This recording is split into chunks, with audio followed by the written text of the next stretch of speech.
Step 19. Installing exterior panels on the roof. An important point to make on this step is that you'll need at least 2 people to install panels on the roof, and 3 is really the best. One person will be on a tall stepladder, extension ladder, or scaffold inside the building at the building peak, and another person on the outside of the building at the eave. That third person, if available, should be on the inside of the building on a stepladder close to the sidewall to help in lifting panels onto the roof. The roof panels are cut to allow for a 6-inch overhang past the eaves, which means you would start them about 4 inches down from the peak. If you want less of an overhang, just start them closer to the peak. Drive a number 12 by 1 inch frame screw halfway into the first frame, 4 inches down from the peak. We want one of these in the last frame too, down at the other end.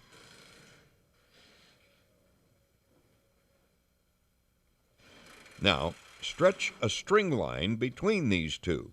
This is your top guide for where to place your panels, keeping them straight all the way down the roof line. The first panel should be placed at the front or back edge of the roof, flush with the outside of the building frame. We like to start at the same end of the building where we started the sidewalls. Place the overlap edge of the panel flush with the end of the building frame.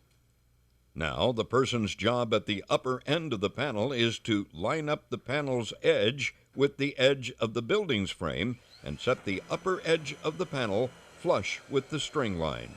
The person at the lower edge needs to line up the panel's edge flush with the edge of the frame and attach the edge of the panel to the next lowest roof purlin with a number 12 by 1 inch color-coordinated screw. Until we attach the eave trim, we don't want any of the screws holding the panels down on the lowest purlin. Now the person at the top should attach the edge with one of the same color-coordinated screws. Slip in your next panel and attach it with a few screws. Be sure to install 1 screw next to the underlap rib of each panel before you do much walking on the roof. This will make the roof more secure when you have to walk on it, and it will also give you location points for marking where screws should go when the purlins aren't visible. After placing 3 or so panels, you might want to take a measurement at the end of the building, making sure that everything is going to come out square. If there are any adjustments to be made, make that adjustment in how the next panel goes on.